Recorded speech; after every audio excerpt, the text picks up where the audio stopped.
सवाल ये है कि अगर आप हिंदू हैं तो ये आपकी अच्छाई नहीं है, अगर सामने वाला मुस्लिम है तो उसमें कोई कमी नहीं है। हम क्यों बार बार एक ही मुद्दे पे लड़ते हैं, हिंदू मुस्लिम हिंदू मुस्लिम हिंदू मुस्लिम? हमारे पास देश में और भी मुद्दे हैं। मैं भी हिंदू हूँ, मुझे इस बात का बहुत फक्र है कि मैं हिंदू हूँ, पर एट द सेम टाइम मुझे शर्म आती है खुद को हिंदू बताते हुए। और ऐसा क्यों?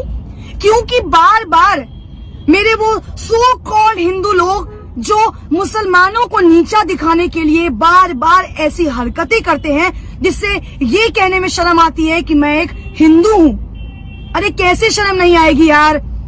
हिजाब को लेकर आप लोग विरोध कर रहे हो। अगर लड़की पर्दे में है तो उसकी क्या गलती है? अगर लड़की छोटे कपड़े पहनते हैं तो यही वो लोग हैं जो सबसे पहले सवाल उठाते हैं कि लड़की ने छोटे कपड़े पहने थे इसलिए उसका रेप हुआ।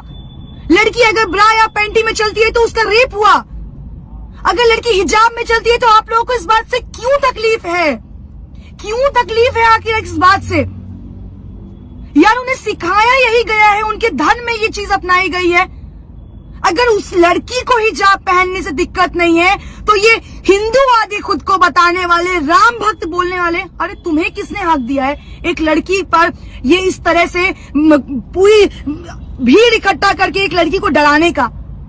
लड़की मैं भी हूं और फक्र के साथ उस लड़की होने का प्राउड करती हूँ कि उस लड़की ने इतनी भीड़ में जो साहस और हिम्मत दिखाई है। सैल्यूट है उस लड़की को यार। तुम उस हर लड़की के लिए इंस्पिरेशन हो जो लड़की सामने आने से, बात करने से डरती है। अरे तुम खुद को राम भक्त बताते हो, शर्म आनी चाहिए तुम्हें। अरे काई के राम भक्त हो यार तुम? केवल रोड पर श्री राम के नारे लगाने से, हिंदू काटे जाने से, मुस्लिम काटे जाएंगे, राम राम चिल्लाएंगे जैसे नारे लगाने से तुम हिंदू और राम भक्त हो जाओगे? Seriously? Are you kidding? No bro no, नहीं होने वाले आप राम भक्त।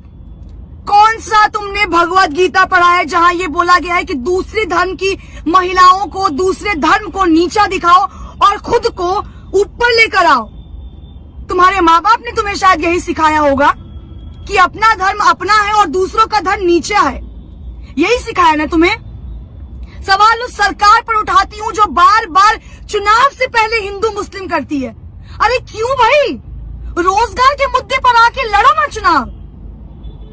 क्यों तुम्हारा चुनाव से पहले ये हिजाब, ये हिंदू मुस्लिम, ये नारे तुम्हें तकलीफ देते हैं? क्यों देते हैं? अगर 100 की भीड़ में वो बंदा जय श्री राम के नारे लगा सकते हैं तो ये एक लड़की खड़े होकर अल्लाह अकबर क्यों नहीं कर सकती है? क्या तुम्हें हक है कि सिर्फ तुम जय श्री राम के नारे लगाओगे? क्या मुसलमानों को हक नहीं है अल्लाह अकबर कहने का? तो कटवा के बना दो उन्हें हिंदू। तुम्हें इतनी प्रॉब्लम है उनके मुसलमान होने से तो बनवा दो उन्हें हिंदू, या उन्हें धक्के मारकर इस देश से निकाल दो।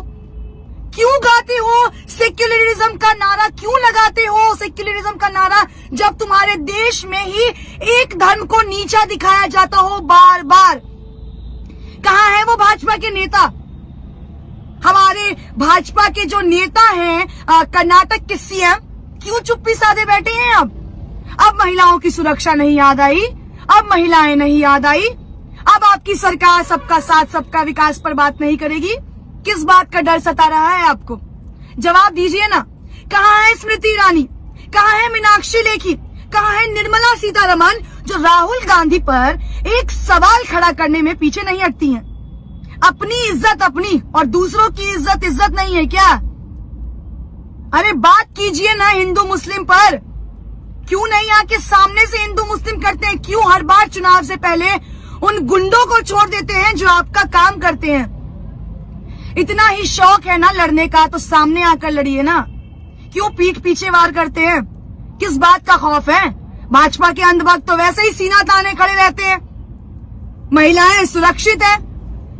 मैं चुनावी दौरा कर रही हूँ, आप लोग मानेंगे नहीं, इतने अंधभक्तों से टकराई जो कहते हैं आप यहाँ खड़ी है ना तो आप यहाँ सुरक्षित है। ये है सुरक्षित, ये है सुरक्षा, ये है तुम्हारा सुरक्षित राज्य, तुम्हारा शहर, तुम्हारा देश, जहाँ हिजाब पे तुम सवाल उठा रहे हो। हिजाब पहनने पे सवाल उठा रहे हो, लड़की के शॉर्ट्स पहनने पर भी तुम ही सवाल उठाते हो, लड़की के हिजाब पहनने पे भी तुम ही सवाल उठाते हो। तुम्हें कौन हक दे रहा है यार? हक तुम्हें किसने दिया है? संविधान में तो ये हक लिखा नहीं है कि किसी रिलीजन को छोटा दिखाओ, किसी लड़की को नीचा दिखाओ, किसी धर्म को नीचा दिखाओ। तुम्हें राइट दिया है उस सरकार ने जिसको तुम वोट दे रहे हो। तुम्हारे पे बंदूक चला के सरकार सत्ता में आ रही है, और ये सरकार तब तक इस नीचपन पे आएगी जब तक तुम जैसे अंधभक्त उनका साथ देते रहोगे और हिंदू मुस्लिम करते रहोगे। आज तो केवल हिजाब पे हुआ है सवाल खड़ा, आने वाले वक्त में देखो न जाने कितने मुद्दों पर सवाल खड़े उतरेंगे। महिलाओं का घर से निकलना ना बंद कर देना यार। कुछ दिनों में तो ऐसा ना हो कि अरे देखो हिंदू मुस्लिम लड़की घर से कैसे बाहर निकल रही है, उसको घर के अंदर डालो, क्योंकि वो मुसलमान है ना, वो पढ़ नहीं सकती, वो कॉलेज नहीं जा सकती। और तुम हिंदू हो ना, तो तुमने तो दुनिया में बहुत अपना नाम रोशन किया। केवल जय श्री राम के नारे लगाने से, केवल खुद को महादेव का भक्त बताने से ना तुम इस दुनिया के महापुरुष नहीं हो जाओगे। उन सभी वीडियो देखने वाले लोगों को मैं एक सवाल आखिरी में करना चाहूंगी, अगर हिंदू मुस्लिम करने से इस देश का विकास हो रहा है तो मैं कहती हूँ हर रोज हिंदू मुस्लिम करो हिंदू मुस्लिम। आज तो एक लड़की को शिकार बनाया है, 10 लड़कियों को शिकार बनाओ। अरे शर्म करो यार, नीचपन की भी हद होती है, और कितना गिरोगे तुम लोग। शर्म करना और थोड़ा सोचना अपने बारे में कि जिस सरकार के लिए काम कर रहे हो, आने वाले वक्त में इससे बुरा हश्र होगा।